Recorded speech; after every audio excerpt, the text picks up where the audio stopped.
नमस्कार दोस्तों। आज हम इस सेशन में पीएच मान के महत्व के बारे में जानेंगे। पीएच जिसका क्या क्या महत्व है, हमारे ह्यूमन बॉडी में पादप में क्या क्या अम्ल होते हैं, इनका पीएच मान क्या क्या होता है वो देखते हैं। कुछ प्राकृतिक स्रोत भी देखेंगे। तो हमारा पीएच के महत्व में सबसे पहला हेडिंग रहेगी हमारी अम्लीय वर्षा। अम्लीय वर्षा को जानेंगे। अम्लीय वर्षा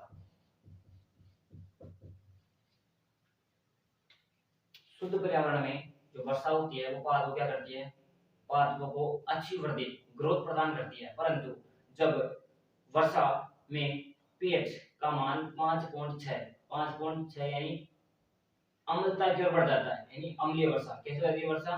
अम्लीय वर्षा हो जाती है।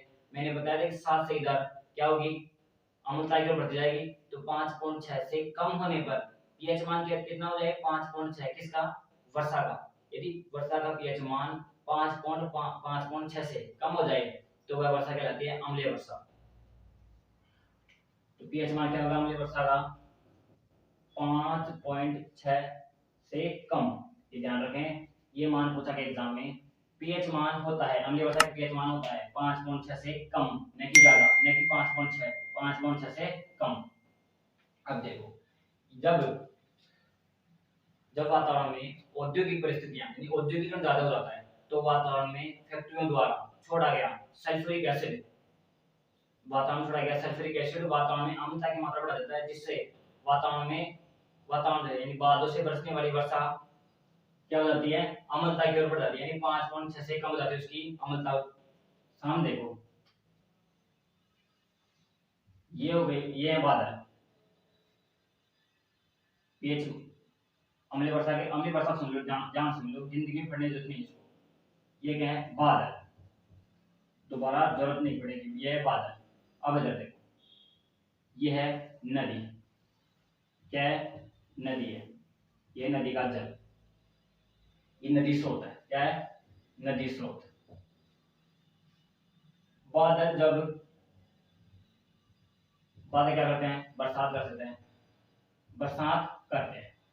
जब सामान्य वर्षा होती है, दो परिस्थितियां देखेंगे। सामान्य वर्षा, यदि सामान्य वर्षा होती है, जब पीएच मान कितना होता है? मैंने बताया जल का पीएच मान कितना होता है? 7। जल का शुद्ध पीएच मान कितना होता है? 7।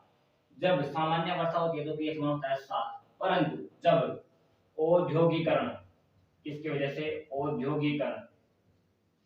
औद्योगिकरण हो जाने पर हो जाने पर हो जाने पर अम्ल, जैसे सल्फ्यूरिक अम्ल, sulphuric acid, sulphuric acid etc, sulphuric जैसे अम्लों की मात्रा जिसके कारण औद्योगिकरण के कारण, फैक्ट्रियों के कारण वातावरण में हो जाती है, जिससे बरसने वाली वर्षा, बादलों से बरसने वाली वर्षा किस में हो जाती है? 5 पीएच मान कितना हो जाता है? 5.6 से कम। तो इस प्रकार की वर्षा नदी में पाए जाने वाले क्या करते हैं? उनकी जीविका को दुर्लभ कर देती है। जीविका को क्या कर देती है? कमजोर, कठिन कर देती है। उनकी जीविका को क्या कर देती है? कमजोर, कठिन कर देती है। एक और तो सामान्य वर्षा क्या कर रही है? वातावरण को फायदा पहुंचा रही है। परंतु जब वातावरण में औद्योगिकरण की मात्रा क्या हो जाती है? बढ़ जाती है। औद्योगिक फैक्ट्री लग गई तो क्या होगा फिर? वातावरण में अम्लता के सल्फ्यूरिक अम्ल जैसे अम्ल की मात्रा बढ़ जाएगी, जिनसे क्या होगा? जिससे सामान्य वर्षा का मान 7 है और इस अम्लीय वर्षा कितना हो जाएगा? 5.6 से कम हो जाएगा। तो नदी जैसे स्रोतों में रहने वाले जीवों क्या हो जाता है? जीविका कमजोर या कठिन हो जाएगी, यानी वो अच्छी तरह से अपना जीवन व्यतीत नहीं कर पाएंगे। अम्लीय वर्षा समझ में आई? यदि इसका परिभाषा कुछ क्या लिखोगे अम्लीय वर्षा की? सामान्य वर्षा का पीएच मान 7 होता है, परंतु जब वातावरण में औद्योगिकरण के कारण अम्लों की मात्रा बढ़ जाने से वर्षा का पीएच मान 5.6 से कम हो जाता है। इस प्रकार की वर्षा को कहते हैं अम्लीय वर्षा। चलो आगे बढ़ते हैं। आशा करता हूँ आपको समझ में आ रहा है। आगे बढ़ते हैं। अम्लीय वर्षा हो गई। अब देखते हैं पीएच मान का, पीएच का दूसरा महत्व, दंत क्षय, दांतों का क्षरण, यानी दांत कैसे सड़ जाते हैं। यदि आपको पता है, यदि आपको पता हो तो मैं बताऊं कि दांतों के ऊपर सफेद सफेद पदार्थ होता है, वो शरीर का सबसे कठोरतम पदार्थ होता है। यदि आपको पता हो तो कौन सा पदार्थ है, इनेमल है। कौन सा है, इनेमल।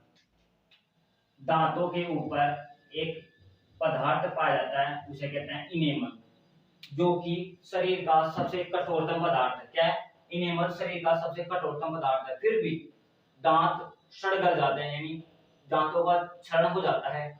क्यों क्यों हो जाता है, आज हम इसके बारे में जानेंगे। किसके कारण, ओनली पीएच मान के कारण। दांतों के ऊपर, दांतों दांतों पर आवरण किसका होता है, इनेमल का। किसका होता है, इनेमल का।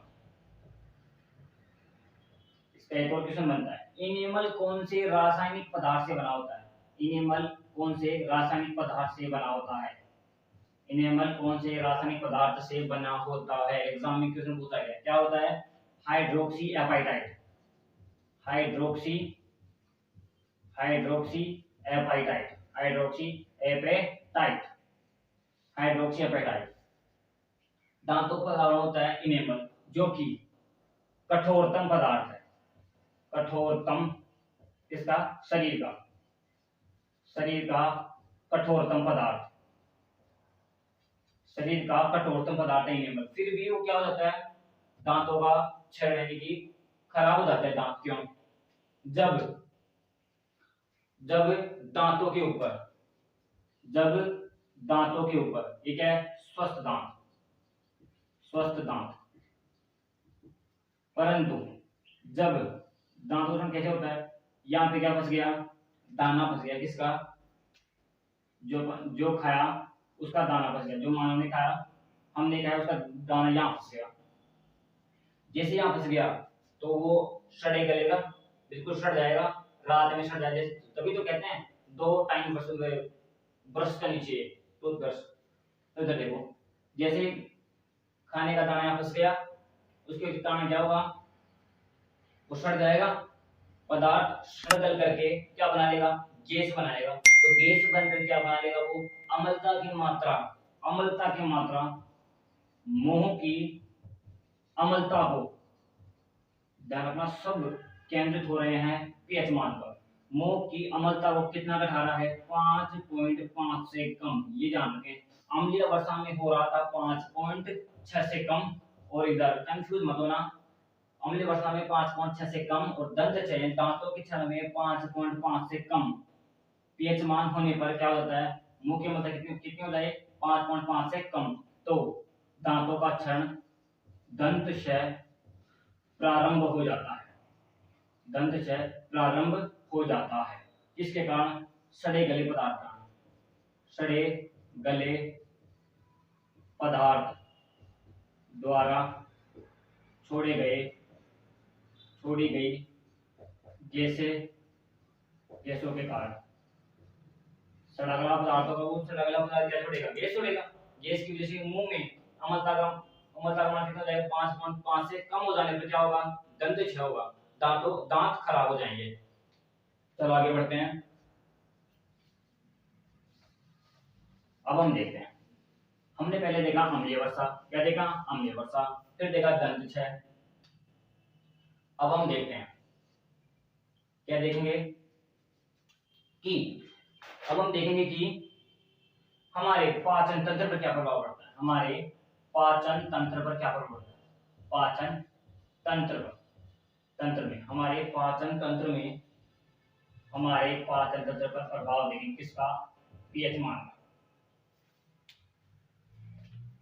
तो रफ डायग्राम बना देता हूं, इसको समझना चाहिए आपको। ये क्या है, आमाशय। क्या है, आमाशय।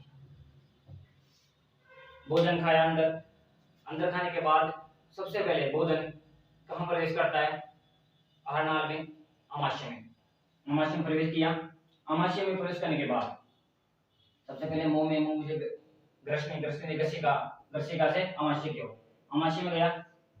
अमाशय में जाने के बाद भोजन 5 से 6 घंटे वहां पे ठहरता है, यानी कि पाचन क्रिया करता है, स्टार्ट करता है पाचन क्रिया को। तो यहाँ होती है एक लेयर होती है, इसके अमाशय के चारों लेयर होती है। तो लेयर के कारण भित्ति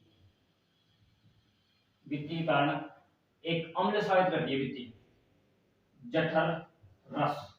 कौन सा रस? जठर रस, जिसमें कौन सा अम्ल होता है? HCl अम्ल, जिसका पीएच मान मैंने बताया है 1.2। अब देख लो कितना अम्ल हो गया, 1.2। यदि सामान्य कितना होता है 1.2 हम HCl अम्ल का, और ये वास्तव में सबके स्रावित होता है कौन सा? जठर रस, HCl अम्ल। परंतु जब अम्लता का मान बढ़ जाए, यानी कि अम्लता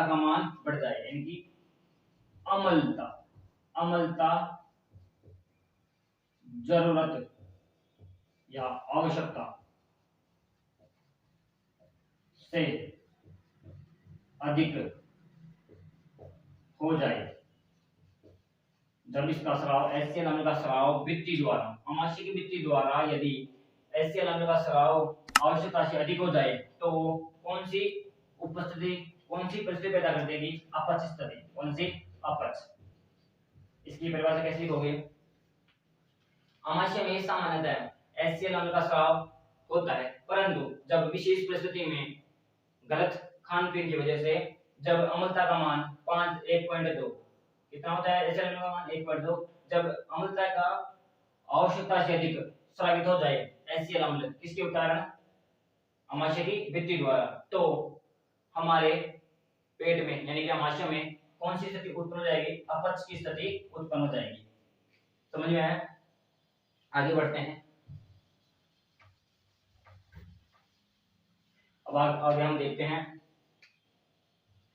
पीएच का एक और महत्व। कौन सा? पीएच का हम देखेंगे प्राकृतिक स्रोत। 3 महत्व देख लो। पहला, अम्लीय वर्षा कितना हो जाए? 5.6 से कम। इसमें दंत में 5.5 से कम। पाचन तंत्र में कौन सी परिस्थिति उत्पन्न हो जाती है? अपच की स्थिति। अब हम देखेंगे कुछ प्राकृतिक स्रोत, कुछ प्राकृतिक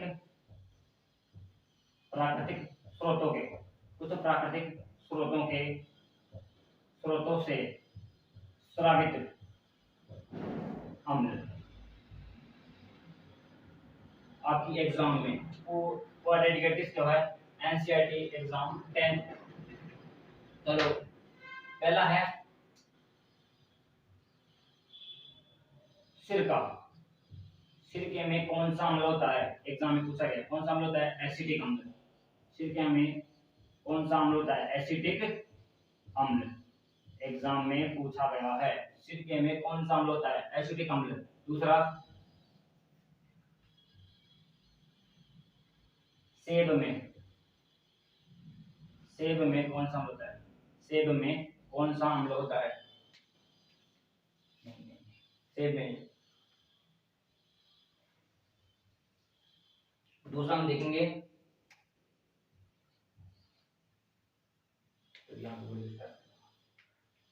धन्यवाद दोस्तों। यदि आपको वीडियो अच्छा लगा हो तो लाइक करें, शेयर करें, सब्सक्राइब करें। धन्यवाद।